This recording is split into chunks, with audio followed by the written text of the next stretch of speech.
എപ്പിസോഡിൻ്റെ തുടക്കത്തിൽ നമ്മളെ കാണിക്കുന്നത് വീറിനെ കഴിഞ്ഞ എപ്പിസോഡിൽ കോൾ ചെയ്തത് വേറെ ആരുമല്ല ഞാനും ലിന്നും തന്നെയാണ്. അവർ നടന്ന സംഭവങ്ങളെ പറ്റി സംസാരിക്കുന്നുണ്ട്. നമ്മുടെ കെൽവിനോട് ഞാൻ പറയുന്നുണ്ട്, ഇനി നീ വീറിനെ ഹേർട്ട് ചെയ്തിട്ടുണ്ടെങ്കിൽ അത് ഞാൻ ക്ഷമിക്കില്ല എന്ന്.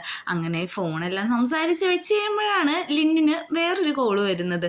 കോൾ എടുക്കുന്നതും നമ്മുടെ ലിന്നാണെങ്കിൽ ഭയങ്കര ഷോക്കായി പോവുകയാണ്. എന്താ കാര്യമെന്ന് നോക്കുമ്പോഴേക്കും അച്ഛൻ മരിച്ചു എന്നാണ് പറയുന്നത്. അങ്ങനെ ആ സംഭവം നടന്ന സ്ഥലത്തേക്ക് നമ്മുടെ 4 പിള്ളേരും കൂടി ചെല്ലുന്നുണ്ട്. പോലീസുകാരാണെങ്കിൽ ഫേസ് ഐഡൻറ്റിഫൈ ചെയ്യാൻ വേണ്ടിയിട്ട് അവളുടെ അച്ഛൻ്റെ ഫേസും കാര്യങ്ങളൊക്കെ കാണിച്ചു കൊടുക്കുന്നുണ്ട്. ഇതൊരു ആക്സിഡൻ്റ് അല്ല, മേഡറാണ്, ഞങ്ങളിതിനെ പറ്റി അന്വേഷിക്കുന്നുണ്ട് എന്നും പറയുന്നുണ്ട്. ഇതിന് ബാക്കി കാര്യങ്ങൾ ഞാൻ ഏറ്റെടുത്തോളാമെന്ന് ലിന്നും പറയുന്നുണ്ട്. അങ്ങനെ ലാവിഡിനെ കാണാനായിട്ട് എല്ലാവരും കൂടി ചെല്ലുന്നുണ്ട്. ലാവിഡ് ഈ സമയത്ത് തെറ്റിദ്ധരിച്ചേക്കുന്നത് വീറ് കാരണമാണ് തൻ്റെ അച്ഛൻ മരിച്ചത്. കാരണം എക്സ്പോസ് ചെയ്യാനായിട്ട് കൂട്ടുനിന്നതും ലാവിഡാണല്ലോ. ആ ഒരു കാര്യം കൊണ്ട് തന്നെ അവന് മെൻ്റലി ഭയങ്കരമായിട്ട് ബുദ്ധിമുട്ടായിട്ടുണ്ട്. ഇവരെല്ലാവരും ചെന്ന് ഡോർ നോക്ക് ചെയ്തിട്ട് അവൻ തുറക്കുന്നില്ല. ഞാൻ പറയുന്നുണ്ട് ഇനി അവനെ വിളിക്കണ്ടെന്ന്. ഇതേസമയം കെൽവിന് അവൻ്റെ പാർട്ട്നേഴ്സിൽ നിന്ന് കോള് വരുന്നുണ്ട്. അർജൻറ്റായിട്ടൊരു മീറ്റിംഗ് ഇപ്പം തന്നെ നടത്തണമെന്ന്. ഓക്കെ, ഞാൻ അങ്ങോട്ട് വരാമെന്ന് പറയുന്നുണ്ട്. നമ്മുടെ വീറിനെ കൊണ്ടാണ് അങ്ങോട്ടേക്ക് ചെല്ലുന്നത്. വീറ് കൂടെ ഉള്ളതുകൊണ്ട് തന്നെ ആ മെമ്പേഴ്സിന് അത് ഇഷ്ടപ്പെടുന്നില്ല. എന്തിനാണ് പുറത്തുനിന്നുള്ള ഒരാളെയും കൂടി ഈ മീറ്റിങ്ങിൽ ഇൻവോൾവ് ആക്കിയേക്കുന്നത്? അതൊക്കെ മോശമില്ലെന്ന് വയ്ക്കുന്നുണ്ട്. പക്ഷേ കെൽവിനാണെങ്കിൽ ഒന്നും മിണ്ടുന്നില്ല. ഞങ്ങൾ ഇവിടെ ഇരിക്കുന്നത് വെറുതെ അല്ല, ഞങ്ങൾക്കൊന്നും ഇനി ഇതിന് മുമ്പോട്ട് കൊണ്ടുപോകാനായിട്ട് താല്പര്യമില്ലെന്ന് ഓരോ മെമ്പേഴ്സും പറയുന്നുണ്ട്. പക്ഷെ വീറാണെങ്കിൽ ഈ സാഹചര്യത്തിൽ ഇടപെട്ടിട്ട് അവൻ്റെ കമ്പനിയിൽ നിന്നും ഇൻവെസ്റ്റ് ചെയ്യാന്നൊക്കെ പറയുന്നുണ്ട്. അതുകൊണ്ട് തന്നെ ആ മെമ്പേഴ്സ് ഒന്ന് അടങ്ങിയിട്ടുണ്ട്. ഇതേ സമയം നമ്മുടെ ലാവിഡിന് ഒരു കോള് വരാണ്. അവൻ്റെ അച്ഛൻ മരിച്ചത് എങ്ങനെയാണെന്നുള്ള ഡീറ്റെയിൽസും കാര്യങ്ങളെല്ലാം പറയാമെന്നാണ് പറയുന്നത്. ഡോറ് തുറന്ന് ആ വഴി പോകുമ്പോഴേക്കും ലിന്നും ഞാനൊക്കെ കാണുമല്ലോ എന്ന് വിചാരിച്ചിട്ട് ലാവിഡ് സൈഡ് വഴിയാണ് പോകുന്നത്. അങ്ങനെ മീറ്റിംഗ് എല്ലാം കഴിഞ്ഞതിന് ശേഷം കുറച്ച് താങ്ക്സും കാര്യങ്ങളൊക്കെ നമ്മുടെ കെൽവിൻ പറയുന്നുണ്ട്. അതിൻ്റെ ഒന്നും ആവശ്യമില്ല എന്ന് പറയുന്നുണ്ട്. എനിക്ക് നിന്നോട് ഒരു കാര്യം പറയാനുണ്ടെന്ന് പറയുമ്പോൾ തന്നെ നമ്മുടെ വീറിൻ്റെ ഫോൺ പിന്നെ റിങ് ആയാണ് വിളിച്ചേക്കുന്നത്. ലാവിഡാണ്, എനിക്ക് നിന്നോട് അർജൻറ്റായിട്ട് കുറച്ച് കാര്യങ്ങൾ സംസാരിക്കാനുണ്ടെന്ന്. ഞാനും വരട്ടെ എന്ന് ചോദിക്കുന്നുണ്ടെങ്കിലും കെൽവിനോട് വരണ്ട, ഇവിടുത്തെ കാര്യങ്ങൾ ഡീൽ ചെയ്യാനാണ് വീറ് പറയുന്നത്. അങ്ങനെ കെൽവിനോട് പറഞ്ഞതിന് ശേഷം വീറാണെങ്കിൽ ലാവിഡിൻ്റെ അടുത്ത് ചെല്ലുന്നുണ്ട്. അവിടെ എത്തിക്കഴിഞ്ഞിട്ടാണ് അതൊരു ട്രാപ്പാണെന്ന് അവന് തന്നെ മനസ്സിലാവുന്നത്. പെട്ടെന്ന് അങ്ങോട്ടേക്ക് നമ്മുടെ കെന്നും വരുന്നുണ്ട്. കെന്നിനെ കാണുന്ന നമ്മുടെ വീറാണെങ്കിൽ ഒന്ന് ടെൻഷൻ ആവുന്നുണ്ട്. ഇത് ഞാൻ നിനക്ക് വേണ്ടി വെച്ച ട്രാപ്പാണ്, ഇപ്പം മനസ്സിലായോ ആരാ മണ്ടെന്ന്? നീ ശരിക്കും പൊട്ടനാണോ? ഞാൻ ഇങ്ങോട്ട് വന്ന കാര്യമൊക്കെ ആൾക്കാരോട് അറിയിച്ചിട്ടാണ് വന്നേക്കുന്നത്. ലൊക്കേഷൻ തപ്പിയിട്ട് ബാക്കിയുള്ളവർ ഇങ്ങോട്ട് വരുമെന്നും പറയുന്നുണ്ട്. ഇതും കൂടി കേൾക്കുന്ന കെന്നിന് നല്ല രീതിക്ക് ദേഷ്യം വന്ന് അവന് നല്ല രീതിക്ക് അടിക്കുകയാണ്. ഇതെല്ലാം കാണുന്ന ലാവിഡും പറയുന്നുണ്ട്, ഇതൊക്കെ ഇതൊക്കെ ഇത്തിരി ഓവറല്ലേ എന്ന്. വീറിൻ്റെ അടി കൊണ്ട് കിടക്കുന്ന ഫോട്ടോസൊക്കെ ആണെങ്കിൽ കെൽവിന് കൃത്യസമയത്ത് തന്നെ കെന്ന് അയച്ചും കൊടുക്കുന്നുണ്ട്. അങ്ങനെ മീറ്റിംഗ് തുടങ്ങാനിരിക്കുന്ന സമയത്താണ് നമ്മുടെ കെൽവിനെ വിളിക്കുന്നത്. പക്ഷേ വീറിൻ്റെ ഫോണിൽ നിന്നാണ് കോള് വരുന്നതുകൊണ്ട് അത് വീറാണെന്ന് തെറ്റിദ്ധരിച്ചിട്ട് ആ കോൾ എടുക്കാനായിട്ട് ബാക്കി മെമ്പേഴ്സിനോട് അനുവാദം ചോദിക്കുകയാണ്. ഇതിൽ തന്നെ അവർക്ക് ഭയങ്കരമായിട്ട് ഒരു ബുദ്ധിമുട്ട് ഫീൽ ചെയ്യുന്നുണ്ട്. അവൻ കോൾ എടുക്കുന്നുണ്ട്. നീ എന്താ ഇപ്പോൾ വിളിച്ചതല്ല, ഓക്കെ ആണോ എന്നൊക്കെ ചോദിക്കുന്നുണ്ട്. പക്ഷേ മറുവശത്തുനിന്ന് കെന്നിൻ്റെ ഒച്ചയാണ് കേൾക്കുന്നത്. നിനക്ക് വീറിനെ വേണമെങ്കിൽ നീ ആ കോൺട്രാക്റ്റിൽ സൈൻ ചെയ്യരുത്, നീ വേഗം ഇങ്ങോട്ട് വരാൻ പറഞ്ഞിട്ട് വീറിൻ്റെ ഫോട്ടോസും ലൊക്കേഷനും കാര്യങ്ങളൊക്കെ അയച്ചു കൊടുക്കുന്നുണ്ട്. അവൻ അവിടുന്ന് പോവാൻ നിൽക്കുമ്പോൾ ബാക്കി മെമ്പേഴ്സ് എല്ലാം ചൂടാവുകയാണ്. നീ എന്ത് ഇതിൽ സൈൻ ചെയ്യാത്തത്, ഇനിയും ഞങ്ങളുടെ ക്ഷമയെ പരീക്ഷിക്കണോ എന്നൊക്കെ അവർ ഭയങ്കരമായിട്ട് ദേഷ്യപ്പെട്ട് സംസാരിക്കുന്നുണ്ടെങ്കിലും കെൽവിനൊന്നും മിണ്ടാതെ അവിടുന്ന് ഇറങ്ങിപ്പോവാണ്. ഇതും കൂടി കാണുന്ന മെമ്പേഴ്സ് ടോട്ടലി ഡിസപ്പോയിൻറ്റഡ് ആവാണ്. ലാവിഡിനെ അന്വേഷിച്ച് ചെല്ലുന്ന ഞാനക്ക് ലിന്നിനും അവിടെ ലാവിഡിനെ കണ്ടെത്താനാകുന്നില്ല. അവൻ അവിടെ നിന്ന് രക്ഷപ്പെട്ടു എന്നുള്ള കാര്യം അവർക്ക് മനസ്സിലാവുന്നുണ്ട്. പെട്ടെന്ന് തന്നെ നമ്മുടെ കെൽവിൻ വിളിച്ചിട്ട് അവൻ പോവാൻ പോകുന്ന സ്ഥലത്തിൻ്റെ ഡീറ്റെയിൽസും കാര്യങ്ങളൊക്കെ ലിന്നിന് പറഞ്ഞു കൊടുക്കുന്നുണ്ട്. അങ്ങോട്ട് ചെല്ലുന്ന നമ്മുടെ കെൽവിനാണെങ്കിൽ ആകെ ഷോക്കാവാണ്. അവിടെ അടിച്ചിട്ടിരിക്കുന്ന വീറിനെ കാണുന്നുണ്ട്.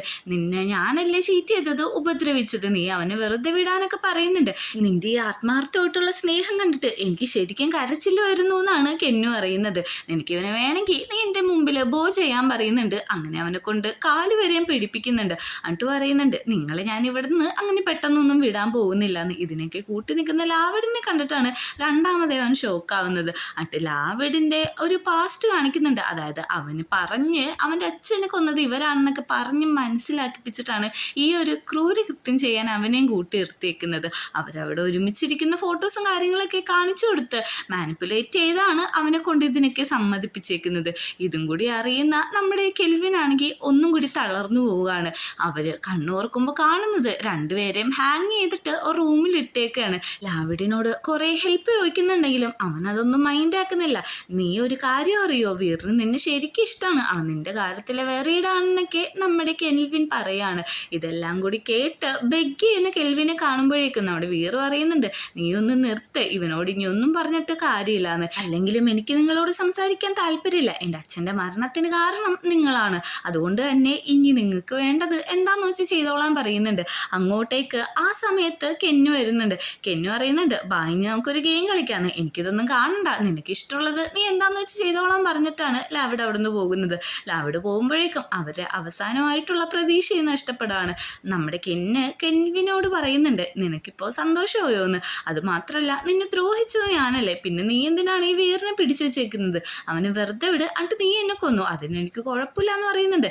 ഞാൻ നിങ്ങളെ രണ്ടുപേരെയും വെറുതെ ഇടാൻ പോലുള്ള, നമുക്കൊരു ഗെയിം കളിക്കാം, ഞാനിത് തുറക്കാനുള്ള കീ ഇവിടെ വെച്ചിട്ടുണ്ട്, നിങ്ങൾ നടന്നു വന്ന് എടുത്തു, ഇതിനധികം നീളമില്ലാത്തതുകൊണ്ട് ചിലപ്പോൾ ആരെങ്കിലുമൊക്കെ ഒരാൾ മരിക്കും, അത് എൻ്റെ കുറ്റമല്ല, അല്ലെങ്കിൽ ഞാൻ ഈ ചെയിനിൽ പിടിച്ച് അങ്ങോട്ടും ഇങ്ങോട്ടും വലിക്കുക, അപ്പം രണ്ടുപേർക്കും ശ്വാസം കിട്ടില്ല, അങ്ങനെ നമുക്ക് ഇതിലാരാണ് ആദ്യം മരിക്കുന്നതെന്ന് നോക്കാന്നൊക്കെ പറഞ്ഞിട്ട് അവനൊരു സൈക്കോനെ പോലെ ആ ചെയിൻ പിടിച്ച് വലിച്ചുകൊണ്ടിരിക്കുകയാണ്. പുറത്തേക്ക് ഇറങ്ങിയ നമ്മുടെ ലാവിഡ് പൊക്കത്ത് നിന്ന് താഴത്തേക്ക് നോക്കുമ്പോൾ കാണുന്നത് ലിന്നും ഞാനേക്ക് ആണെങ്കിൽ പോലീസുകാരെയും കൂട്ടിയിട്ട് അങ്ങോട്ട് വരുന്നതാണ്. പോലീസുകാർ പറയുന്നുണ്ട്, നിങ്ങൾ അകത്തേക്ക് വരണ്ട, കുറച്ച് ബാക്ക്വേർഡായിട്ട് നിന്നു, എന്തെങ്കിലും ഉണ്ടെങ്കിൽ ഞങ്ങൾ അറിയിക്കാമെന്ന്. പക്ഷേ ഇതെല്ലാം കേൾക്കുന്ന നമ്മുടെ ലിന്നിനെ മാറ്റി നിർത്തിയിട്ട് പറയാണ്, നീ ഇവിടെ നിന്നോ, ഞാൻ പുറകുവഴി പോയിട്ട് അവരെ അന്വേഷിക്കാമെന്ന്. പക്ഷെ അത് ഭയങ്കര ഡേഞ്ചറാണ്, നീ എങ്ങനെ അവരെ കൈ കിട്ടിക്കഴിഞ്ഞിട്ടുണ്ടെങ്കിൽ പിന്നെ നിനക്ക് അവിടെ നിന്ന് എസ്കേപ്പ് ആവാൻ പറ്റില്ല, അത് കുഴപ്പമില്ല, എന്താണെന്ന് വെച്ചാൽ ഞാൻ നോക്കിക്കോളാം, നീ ഇവിടെ തന്നെ നിൽക്കാൻ പറയുന്നുണ്ട്. അങ്ങനെ കെന്നാണെങ്കിൽ വീറിനോടും നമ്മുടെ കെൽവിനോടും പറയാണ്, നിങ്ങളുടെ ബ്രദറായിട്ടുള്ള ലലിറ്റ് മരിച്ചത് നീ കാരണം തന്നെയാണ്. അന്ന് നടന്ന സംഭവം പറയുന്നുണ്ട്. കെൽവിൻ്റെ വീട്ടിൽ നിന്ന് ഇറങ്ങിപ്പോയ ലാവിഡിനെ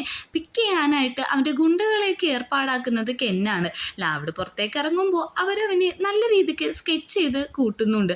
അവിടെ ചെല്ലുന്ന നമ്മുടെ ലലിറ്റിനോട് ഒരു കോൾ ബോയ് എന്ന രീതിയിൽ സംസാരിക്കുകയാണ്, അതായത് കെൽവിൻ വിളിച്ചിട്ട് വന്ന ഒരു കോൾ ബോയ് ആയിട്ട്. പക്ഷെ ഞാൻ അങ്ങനത്തെ ഒരാളല്ല, നീയല്ലേ നിന്റെ അച്ഛൻ്റെ പൈസക്ക് ജീവിക്കുന്ന ആളാ, അച്ഛൻ നിന്നെ ഫീഡ് ചെയ്തില്ലെങ്കിൽ നിനക്ക് ഒരു യഥാർത്ഥ അച്ഛൻ പോലും ഇല്ല എന്നൊക്കെ പറഞ്ഞ് കളിയാക്കുന്നുണ്ട്.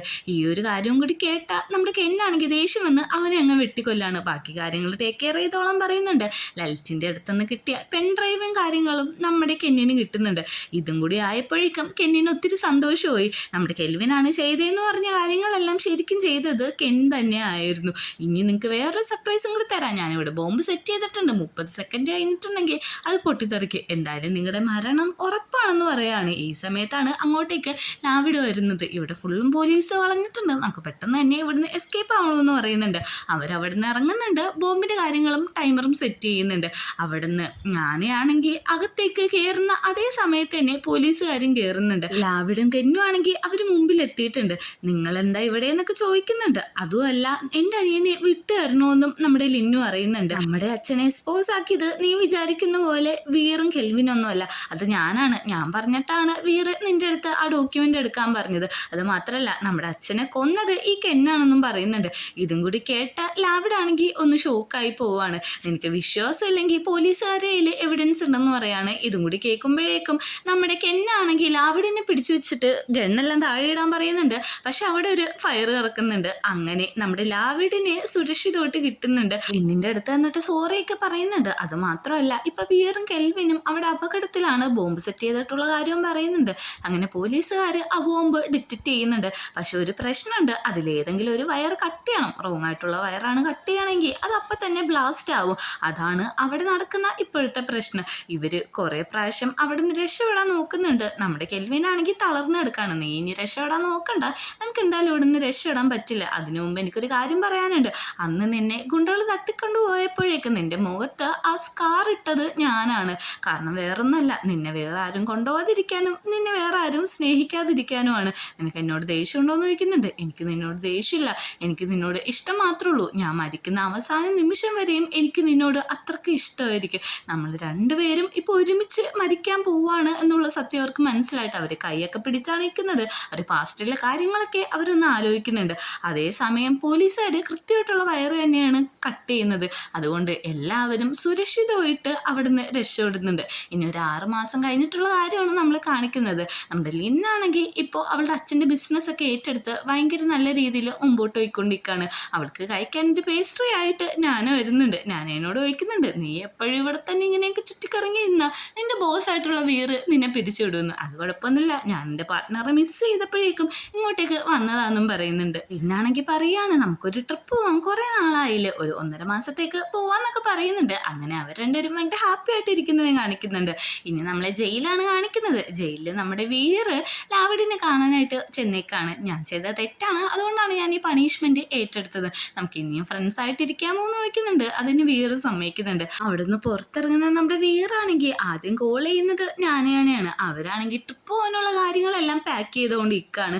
പറയുന്നുണ്ട്, നീ ട്രിപ്പൊക്കെ പോയിട്ട് വാ, നീ വർക്കിനെ കുറിച്ചൊന്നും ആലോചിച്ച് സ്ട്രെസ് ഒന്നും ഉടക്കിയൊന്നും വേണ്ടാന്ന്. ശരി, ഞങ്ങൾ പോയിട്ട് വരാമെന്ന് ലിന്നും പറയുന്നുണ്ട്. അങ്ങനെ നമ്മളെ കാണിക്കുന്നത് നമ്മുടെ വീറിനെ കെൽവിനെയാണ്. അവരിപ്പോൾ പുതിയ വീട്ടിട്ടൊക്കെ താമസം മാറിയിട്ടുണ്ട്. അങ്ങോട്ടേക്ക് സർപ്രൈസ് ആയിട്ട് നമ്മുടെ ലിന്നും ഞാനേയും വരാണ്. ഞാനേനെ കാണുന്നതും നമ്മുടെ കെൽവിനാണെങ്കിൽ സോറി വയ്ക്കുന്നുണ്ട് പണ്ടത്തെ കാര്യത്തിനൊക്കെ. അതൊന്നും കുഴപ്പമില്ല, ഞാൻ നേരത്തെ പറഞ്ഞ പോലെ ഇനി വീറിനെ സങ്കടപ്പെടുത്തരുത് എന്ന് പറയുന്നുണ്ട്. അങ്ങനെ എല്ലാവരും ഫുഡ് കഴിക്കാനിരിക്കുന്ന സമയത്ത് അങ്ങോട്ടേക്ക് വീറ് ഒരു കേക്കും പിടിച്ചുകൊണ്ട് വരുന്നുണ്ട്. ഇന്നാണ് നമ്മുടെ കെൽവിൻ്റെ ബർത്ത്ഡേ. അത് അവൻ തന്നെ മറന്നു പോയിട്ടുണ്ടായിരുന്നു. അവൻ പറയുന്നുണ്ട്, എൻ്റെ അമ്മ മരിച്ചതിന് ശേഷം ഞാൻ ആദ്യമായിട്ടാണ് ഒരു ബർത്ത്ഡേ സെലിബ്രേറ്റ് ചെയ്യുന്നതെന്ന്. ഇനി തൊട്ട് അങ്ങോട്ടുള്ള ബർത്ത്ഡേ എല്ലാം നമുക്ക് ഒരുമിച്ച് സെലിബ്രേറ്റ് ചെയ്യണോ എന്ന് വീറ് പറയുമ്പോൾ അത് തന്നെ ഞാൻ ഈ ലിന്നിനോട് പറയാണ്, നമുക്കിനി ഒരുമിച്ച് നമ്മുടെ ബർത്ത്ഡേ സെലിബ്രേറ്റ് ചെയ്യണമെന്ന്. അങ്ങനെ അവൻ ഒരു ഗിഫ്റ്റ് കൊടുക്കുന്നുണ്ട്. പണ്ട് കൊടുത്ത പോലെ തന്നെ ഒരു പപ്പിക്കുട്ടിയുടെ ഒരു പ്രതിമയാണ് കൊടുക്കുന്നത്. അതും കൂടി കാണുമ്പോൾ അവന് ഭയങ്കരമായിട്ട് സന്തോഷമാവുന്നുണ്ട്. അങ്ങനെ അന്നത്തെ ദിവസം അവർ ഭയങ്കര ഹാപ്പി ആയിട്ട് എൻജോയ് ചെയ്യുന്നുണ്ട്. അങ്ങനെ പിറ്റേ ദിവസം ആകുമ്പോഴേക്കും നമ്മുടെ വീറാണെങ്കിൽ കെൽവിനെയും വിളിച്ചിട്ട് ഒരു എക്സസൈസ് ചെയ്യുന്ന സ്ഥലത്തേക്ക് കൊണ്ടുപോവാണ്. അവൻ്റെ പേഴ്സണലായിട്ട് എക്സസൈസ് ചെയ്യുന്ന സ്ഥലം എന്നാണ് പറയുന്നത്. പക്ഷെ അവിടെ നടക്കുന്ന എക്സസൈസ് വേറെയാണ്. അങ്ങനെ അവർ ഇൻറ്റിമേറ്റ് ആവുന്നുണ്ട്. പിറ്റേ ദിവസം രാവിലെ നമ്മൾ ഫസ്റ്റ് എപ്പിസോഡിൽ അവർ പോയ ആ ബീച്ചിട്ടാണ് പോകുന്നത്. അവിടെ ചെന്ന് ഹാപ്പി ആയിട്ട് നിൽക്കുന്ന കപ്പിൾസിനെയും കാണിച്ചിട്ടാണ് ഈ സീരീസ് തന്നെ അവസാനിക്കുന്നത്.